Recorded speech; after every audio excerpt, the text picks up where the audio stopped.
तो पिछली वीडियो में हमने किस बारे में बात की थी? रासायनिक अभिक्रिया। और आज हम देखते हैं उत्प्रेरक किसे कहते हैं और उत्प्रेरक कितने प्रकार के होते हैं। इंग्लिश में हम कहते हैं इसे कैटालिस्ट। तो सबसे पहले देखो कि उत्प्रेरक कहते किसे हैं। वे पदार्थ जो रासायनिक अभिक्रिया के वेग को बदल देते हैं। ऐसे पदार्थ जो किसी रासायनिक अभिक्रिया की जो स्पीड है, वो रासायनिक अभिक्रिया हो रही है और उसमें हमने कुछ ऐसा पदार्थ मिला दिया जिससे उसकी जो स्पीड है अभिक्रिया की, रिएक्शन की, वो या तो तेज हो जाएगी या वो कम हो जाएगी। मतलब दोनों के लिए काम होते हैं, दोनों के लिए काम में आते हैं उत्प्रेरक। कई बार ऐसा होता है कि कुछ रासायनिक अभिक्रिया हो रही है लेकिन वो जो है बहुत समय लेती है, अभिक्रिया होने में बहुत समय लेती है, बहुत टाइम लग जाता है उस अभिक्रिया को पूरा होने में। तो जब तक इंतज़ार करना मुश्किल हो जाता है। मान लो प्रयोगशाला में कोई वैज्ञानिक है और वो प्रयोग कर रहा है, वहाँ पे वो कुछ केमिकल रिएक्शन कर रहा है, लेकिन वहाँ पे जो रिएक्शन है वो इतनी धीरे होती है कि उसको कई दिन भी लग सकते हैं और कई महीने भी लग सकते हैं और कई साल भी लग जाते हैं। ऐसी ऐसी भी रासायनिक अभिक्रियाएँ होती है। जैसे उदाहरण के लिए लोहे पे जंग लगना, लोहे पे जंग लगने में कई महीने लग जाते हैं, तो वो एक बहुत धीरे होने वाली रासायनिक अभिक्रिया है।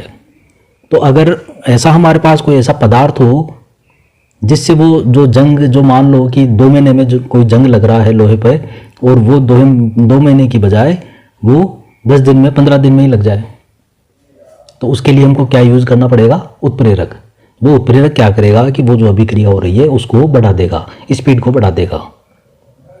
ठीक है, या घटाना भी हो तो उत्प्रेरक काम में लेते हैं, स्पीड को कम करना हो। कई ऐसी अभिक्रियाएं होती है जो बहुत जल्दी से हो जाती है, तो उनको जांचने का, उनको मतलब समझने का मौका ही नहीं मिलता, इतनी तेज़ी से हो जाती है वो रिएक्शन। तो इसलिए वहाँ पे मान लो उसकी स्पीड को थोड़ा कम करना है तो वहाँ पे भी उत्प्रेरक काम आएगा। तो उत्प्रेरक स्पीड को, रासायनिक अभिक्रिया की जो वेग है, स्पीड है, उसको कम और ज़्यादा दोनों ही करने के लिए काम में आते हैं। अब देखो उत्प्रेरकों की क्रिया और उनकी अवस्था, इनके आधार पर हम इन्हें कुछ अलग अलग भागों में बांट लेते हैं। तो अवस्था के आधार पे, अवस्था पढ़ी है अपन ने, अवस्था मतलब ठोस, द्रव या गैस। तो उत्प्रेरक किस अवस्था का होता है, ठोस होता है कि द्रव होता है कि गैस में होता है, उस आधार पे अगर हम देखें तो उत्प्रेरक कितने प्रकार के होते हैं? 2 प्रकार के। एक समांगी उत्प्रेरक, एक है विषमांगी उत्प्रेरक।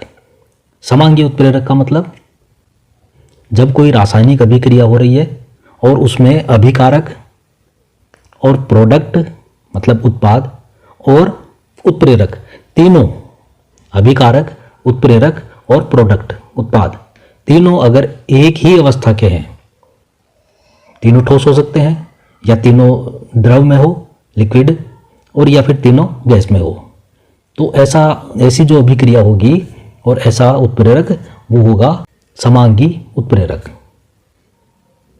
ठीक है। दूसरा है विषमांगी उत्प्रेरक। जब रासायनिक अभिक्रियाओं में अभिकारक और उत्प्रेरक की भौतिक अवस्था भिन्न भिन्न होती है। मान लीजिए कि अभिकारक तो लिक्विड है और वहाँ पे जो उत्प्रेरक है वो सॉलिड है, ठोस है, तो अलग अलग अवस्था हो गई ना, तो उसको कहेंगे विषमांगी उत्प्रेरक।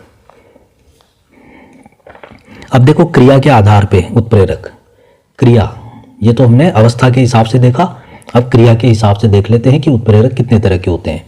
तो यहाँ पे देखो सबसे पहले धनात्मक उत्प्रेरक। तो धनात्मक उत्प्रेरक कौन से? वे पदार्थ जो किसी रासायनिक अभिक्रिया के वेग को तेज कर देते हैं, बढ़ा देते हैं। ठीक है, वो होते हैं धनात्मक उत्प्रेरक। अच्छा, अगर ऐसा पदार्थ या ऐसे उत्प्रेरक जो किसी रासायनिक अभिक्रिया की स्पीड को कम कर देते हैं तो वो हो गए ऋणात्मक उत्प्रेरक। तो धनात्मक है वो स्पीड को बढ़ाएगा और ऋणात्मक है वो स्पीड को कम करेगा। 2 तो ये हो गए। तीसरा स्वतः उत्प्रेरक। जब किसी रासायनिक अभिक्रिया में बना हुआ उत्पाद स्वयं ही उत्प्रेरक का काम करने लग जाए। जब प्रोडक्ट ही उत्प्रेरक का काम करे, अलग से कुछ नहीं मिलाया हमने, उत्प्रेरक अलग से मिलाया ही नहीं, जो प्रोडक्ट बन रहा है रासायनिक अभिक्रिया में, जो उत्पाद बन रहा है, वो उत्पाद, वो प्रोडक्ट खुद ही उत्प्रेरक का काम करने लग जाता है। तो इस तरह का जो उत्प्रेरक होगा वो होगा स्वतः उत्प्रेरक। और चौथा आता है जैव उत्प्रेरक। जैव उत्प्रेरक, इसको थोड़ा सा समझने की जरूरत है।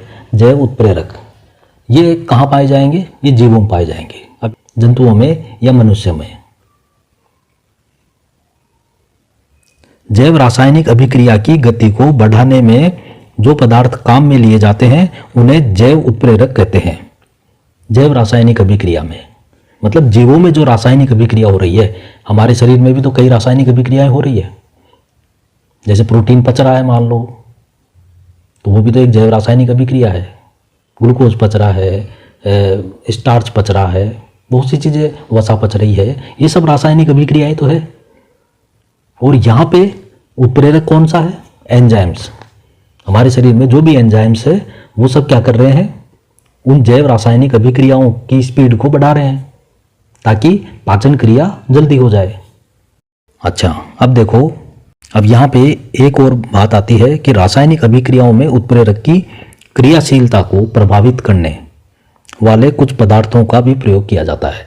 मान लो कोई रासायनिक अभिक्रिया हो रही है और हमने उसमें एक उत्प्रेरक मिलाया स्पीड को बढ़ाने के लिए, लेकिन वो स्पीड कुछ ज़्यादा ही तेज हो गई। अब क्या करेंगे? वहाँ पे उत्प्रेरक विष, उसका प्रयोग करना पड़ेगा। ये उत्प्रेरक विष क्या करेगा कि वो जो स्पीड थी उसको कम करेगा। जो उत्प्रेरक स्पीड को बढ़ा रहा था उसके प्रभाव को कम कर देगा, तो स्पीड अपने आप कम हो जाएगी। ठीक है। ऐसे ही उत्प्रेरक वर्धक, वर्धक का मतलब बढ़ाना, तो ये वो उत्प्रेरक वर्धक है। मान लो कि कोई रासायनिक अभिक्रिया है, उसकी स्पीड को हमने कम करने के लिए उत्प्रेरक मिलाया और वो रासायनिक अभिक्रिया कुछ ज़्यादा ही कम हो गई, तो अब हम उसको तेज करना है, तो वहाँ पे हमको क्या मिलाना पड़ेगा? उत्प्रेरक वर्धक। मतलब ये जो उत्प्रेरक वर्धक और उत्प्रेरक विष जो है, ये उत्प्रेरक पर प्रभाव डालते हैं। जो उत्प्रेरक हम अभिक्रिया में मिला रहे हैं, उस उत्प्रेरक को प्रभावित करने के लिए ये उत्प्रेरक वर्धक और उत्प्रेरक विष जो है वो काम में लिए जाते हैं। अब आ जाते हैं उत्प्रेरक के गुण। उत्प्रेरक के गुण क्या है, उसकी खास बातें क्या है, उसकी विशेषताएं क्या है, कैसे भी परीक्षा में पूछा जा सकता है। गुण क्या है, उत्प्रेरक के गुण बताइए, उत्प्रेरक की विशेषताएं बताइए। ठीक है, तो घुमा फिरा के कैसे भी पूछा जा सकता है। तो उत्प्रेरक के गुण क्या क्या है, तो यहाँ पे 6 गुण हैं, एक एक करके बात करते हैं। उत्प्रेरक केवल रासायनिक अभिक्रिया के वेग में बदलाव के लिए उत्तरदायी होता है। उनके स्वयं के रासायनिक संगठन और मात्रा में कोई बदलाव नहीं होता। जब किसी रासायनिक अभिक्रिया में उत्प्रेरक को मिलाएंगे तो ये अभिकारक या प्रोडक्ट किसी के साथ भी कोई छेड़खानी नहीं करेगा। ये केवल स्पीड को कम या ज़्यादा करने का काम करता है और न ये खुद बदलेगा। दूसरा, अभिक्रिया मिश्रण में उत्प्रेरक की सूक्ष्म मात्रा की उपस्थिति ही पर्याप्त है। ऐसा नहीं है कि उत्प्रेरक जो है वो बहुत ज़्यादा मात्रा में मिलाना पड़ता है, वो थोड़ी सी मात्रा ही उत्प्रेरक की अभिक्रिया में मिलाई जाती है, वो ही काम कर देता है।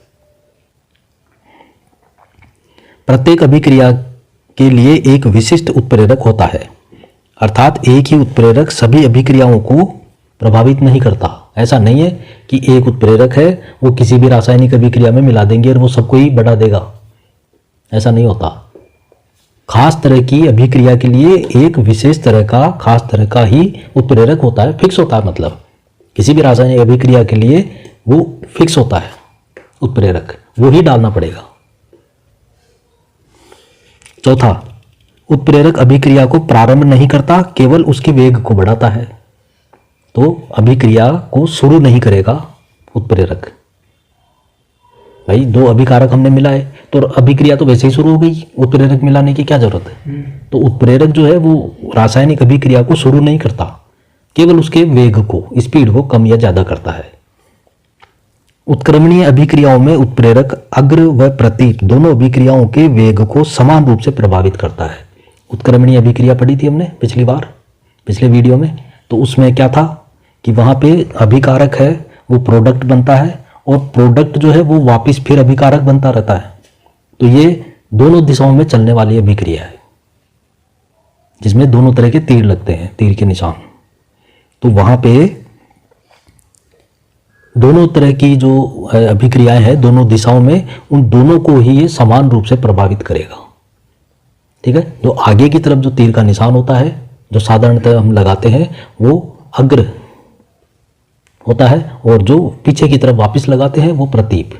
अग्र और प्रतीप दोनों तरह की अभिक्रियाओं को समान रूप से प्रभावित करता है। और लास्ट में आ जाओ, उत्प्रेरक एक निश्चित ताप पर ही अत्यधिक क्रियाशील होता है।